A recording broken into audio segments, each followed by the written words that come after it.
Warhammer 40K Rogue Trader, the Infinite Museion DLC version 1.6 and beyond guide. In this case, we got Kibellah's full build for the unfair difficulty. If it works on unfair, it's gonna work on all other difficulties as well. Kibellah is not the strongest companion in the game, but goddamn, her ulti is definitely the strongest one in the game, and she is by far the biggest damage dealer that exists once you trigger ulti on Kibellah. Till that moment, she's just there to pick off some single double targets, and that's about it. But let's cover the build and let's see how Kibellah is in this version of the game, 2026 and beyond. Let's go.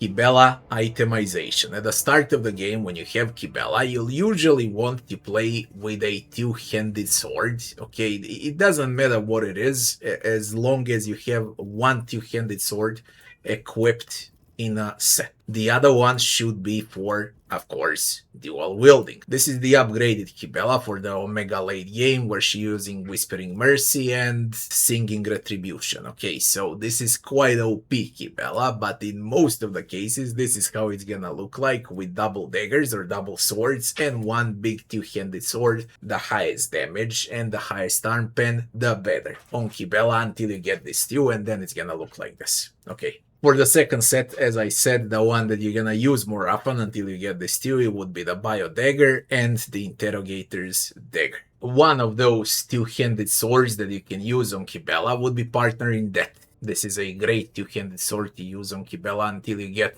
Mercy and Retribution. And of course, there is the starting sword as well on Kibellah that works extremely well, that called Blade. Later on in the game, also Ceremonial Blade works quite well on Kibellah. But anyways, the higher the damage and the arm pen, the better. And always have one two-hander, and in second set, two one-handers. Now, as far as the helmets go, Lingering Whisper is by far the best. How does Kibellah scale? She scales out of Medike. The higher the Medike, the better. Okay, so you want Medike on Kibellah, you want weapon skill on Kibellah, you want toughness, you want agility. Those are the main stats. So, for the helmet, Lingering Whisper. For the armor, Bygone Sorrow. This one you get once you finish Kibellah's quest. Till then, any light armor that's gonna provide dodge and parry, or both, is the way to go. Now, as far as the armor goes, it's of course Bygone Sorrow that you're gonna get once you finish the story part with Kibellah. Till then, any light armor with dodge, parry, is the way to go. If you can get both, even better. There's plenty of that Cult Assassin light armors in the game, and it's very easy to acquire them. One of the very good examples of a very good armor on Kibellah would be the Phantom Killer Body Glove, and so on and so forth. As long as it's light, as long as it gives dodge. We want huge dodge on Kibellah. For the first trinket, Flare Up Diagnoster, Medike Plus. The bigger the Medike on trinkets, the better. Damage scales out of it, health scales out of it, everything scales out of Medike. And for the second trinket, again, it's Medike, but stacking one. For the third, or should I say amulet, again it's Medike. The higher, the better. Very simple to put items on Kibellah. For the gloves, we want Executioner gauntlets, and for the cape, we want Bladedancer's Mantle. That from above is bread and butter skill on Kibellah. The most powerful one, by the way, aside from her ult. And for the boots, we want improved lightweight boots for additional parry and reroll dodge tests. That would be the itemization on Kibellah. Now, what about leveling? We want to be Blade Dancer, into Executioner, and then Exemplar. Let's see the Blade Dancer. For the Blade Dancer, it's Blade Dance, into the Medike, into the Death from Above, bread and butter, you wanna use it non-stop basically, into the Death Waltz, into the Death Warden. Then it's Nimble, into Agility, then it's Acrobatic Artistry, into the Medike, into Agility, into Blinding Blades, into Athletics, into Dueling Mastery, then it's Death Waltz upgrade number 2, into Blade in his hands,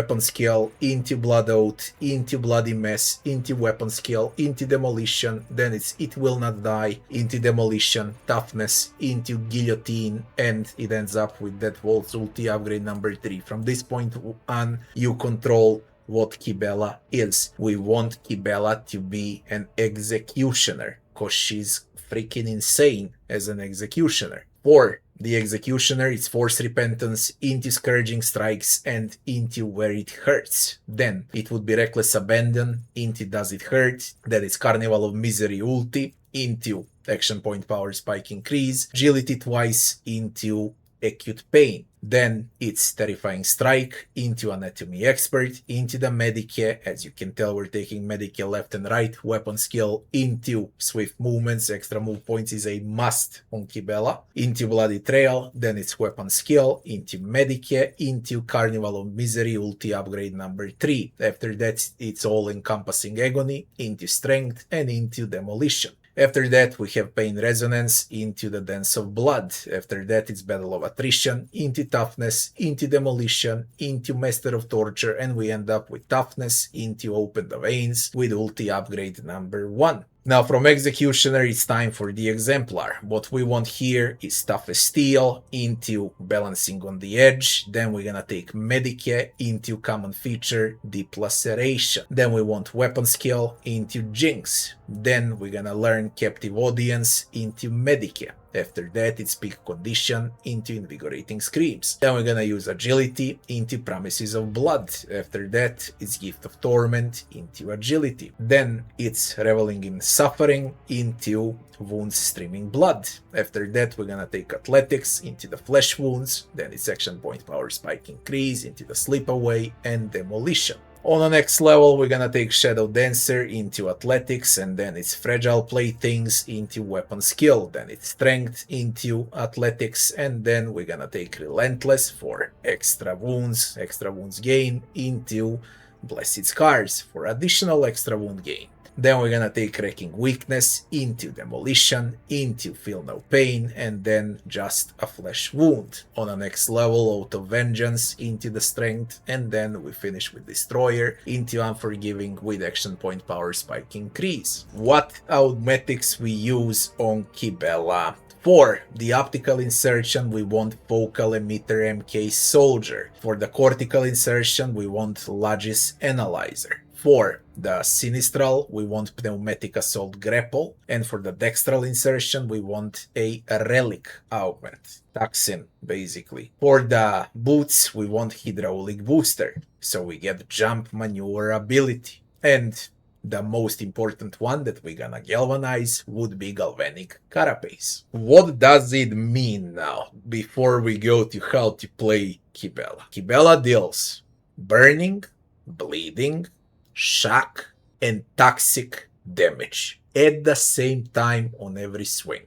One of them is AoE, that will be Shock. So she deals all type of damage in the game that exists plus physical. So we can call 5 types of damage on Kibellah. She absolutely nukes every single boss in one round when she has an ulti. Believe it or not, it doesn't matter what boss it is. If it's 20,000 HP on a boss, Kibellah will deal 20,000 damage. She's absurdly broken and OP. Now, how do we play Kibellah? Early on in a game, usually what you wanna do is use the Blood Oath, use the where it hurts, okay?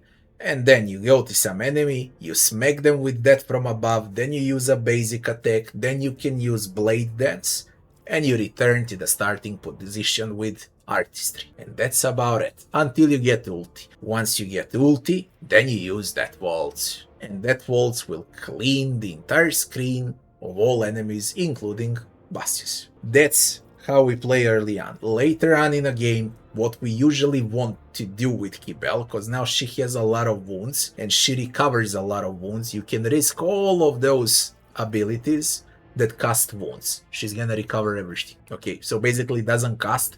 She's gonna get temporary wounds out of it instead of losing wounds. So how do we go?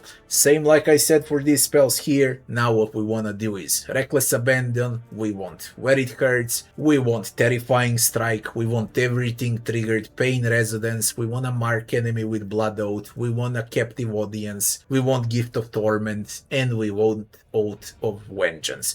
Once we have all of that triggered, all of those buffs on Kibellah, then we rush in with this until we get Ultio, and then she one-shots everything. That's how you play Kibellah. So what you need to learn is only how to use that from above and how to position. Okay, so to put it up short, if, for example, Kibellah is here, the enemy is here, and the other enemy is here, and one is in the middle.